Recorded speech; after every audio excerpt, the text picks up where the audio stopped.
Bismillahirrahmanirrahim. Assalamualaikum warahmatullahi wabarakatuh. Salam sejahtera untuk kita semua. Perkenalkan, kami peserta Latsar CPNS PPSDM Regional 3 Bandung, gelombang 5 kelompok 2.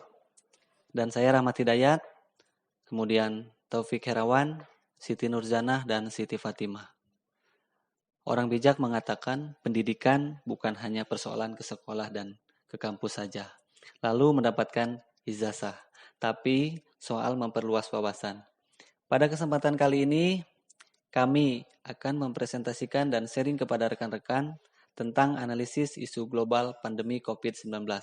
Mudah-mudahan bisa menambah wawasan pada hari ini. Dengan menggunakan metode pentahelik, kami mengidentifikasi masalah seputar pandemi COVID-19. Konsep pentahelik merupakan suatu kolaborasi antara 5 komponen strategis yang terdiri dari institusi atau akademik, komunitas, pemerintah, bisnis, dan media. Dan manfaat dari penggunaan model pentahelik ini adalah akan terbangunnya sebuah sinergi antara kerangka berpikir untuk merumuskan isu dan kerangka bertindak berbagai pihak secara kolaboratif untuk menyelesaikan isu.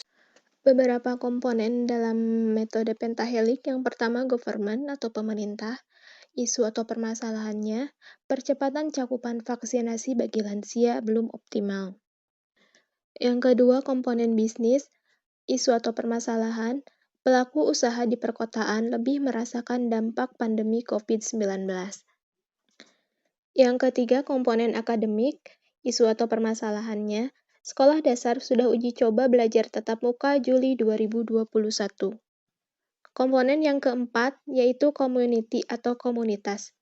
Isu atau permasalahan, acara halal bihalal membuat peningkatan kasus COVID-19. Dan komponen yang terakhir yaitu media atau pendamping. Isu atau permasalahannya, virus corona di media, edukatif ataukah malah bikin panik. Selanjutnya, menentukan prioritas isu dengan menggunakan mode USG. Model USG atau kepanjangan dari urgency, seriousness, grow adalah salah satu alat untuk menyusun urutan prioritas isu yang harus diselesaikan. Caranya, dengan menentukan tingkat urgensi, keseriusan, dan perkembangan isu dengan menentukan skala nilai 1 sampai 5 atau 1 sampai 10. Isu yang memiliki total skor tertinggi merupakan isu prioritas. Hal tersebut dapat dijelaskan sebagai berikut. Yang pertama urgensi atau urgensi, yaitu dilihat dari tersedianya waktu, mendesak atau tidak masalah tersebut diselesaikan. Yang kedua, seriousness atau tingkat keseriusan dari masalah, yakni dengan melihat dampak masalah tersebut terhadap produktivitas kerja, pengaruh terhadap keberhasilan, membahayakan sistem atau tidak. Yang ketiga yaitu grow atau tingkat perkembangan masalah, yakni apakah masalah tersebut berkembang sedemikian rupa sehingga sulit untuk dicegah. Penggunaan metode USG dalam penentuan prioritas masalah dilaksanakan apabila pihak perencana telah siap mengatasi masalah yang ada, serta hal yang dapat dipentingkan adalah aspek yang ada di masyarakat dan aspek dari masalah itu sendiri. Selanjutnya saya akan menjelaskan tentang akar penyebab masalah dengan menggunakan fishbone diagram. Fishbone diagram itu sendiri merupakan suatu teknik yang berupaya untuk memahami persoalan dengan memetakan isu berdasarkan cabang-cabang terkait. Fishbone diagram atau diagram tulang ikan ini lebih menekankan pada hubungan sebab akibat, sehingga seringkali juga disebut sebagai cause and effect diagram atau Ishikawa diagram.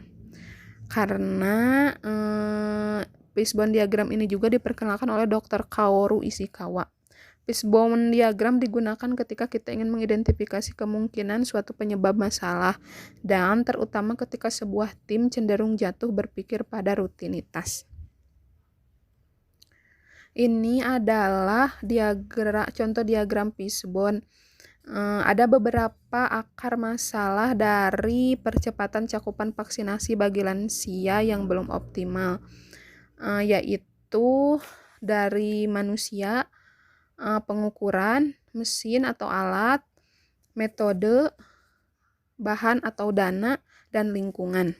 Untuk fokus ke manusia, ada hambatan dari belum optimalnya dukungan dari lintas sektor, terus kurangnya pemahaman tentang vaksinasi. Sedangkan untuk dari masalah pengukurannya, baru 13% total vaksinasi lansia dari jumlah sasaran. Lalu hambatan selanjutnya dari alat, batasan kekuatan waktu alat portable penyimpanan vaksin yang masih memiliki batasan.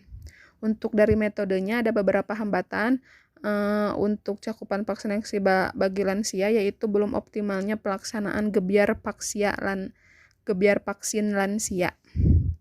Untuk dari materialnya, yaitu tidak adanya anggaran khusus untuk vaksinasi lansia. Untuk hambatan dari lingkungannya, banyak informasi tidak tepat atau mitos atau hoak yang sampai pada lansia sehingga vaksinasi bagi lansia belum optimal dilaksanakan. Baik, dalam pembahasan selanjutnya mengenai isu masalah ini, kelompok kami membahas alternatif pemecahan masalah dengan metode SWOT, atau yang kita kenal dengan analisis SWOT. Analisis SWOT adalah evaluasi terhadap semua kekuatan, kelemahan, peluang, dan ancaman yang terdapat pada individu atau organisasi.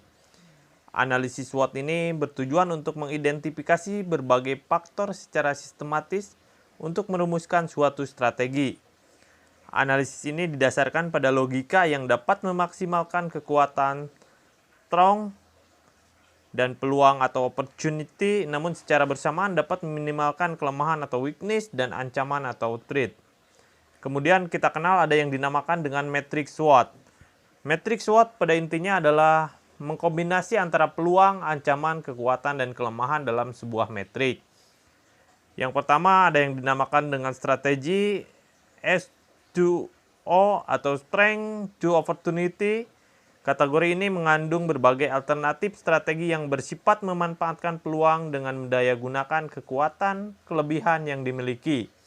Kemudian selanjutnya adalah Weakness to Opportunity. Kategori yang bersifat memanfaatkan peluang eksternal untuk mengatasi kelemahan. Kemudian Strong to Threat, yaitu kategori alternatif strategi yang memanfaatkan atau mendayagunakan kekuatan untuk mengatasi ancaman.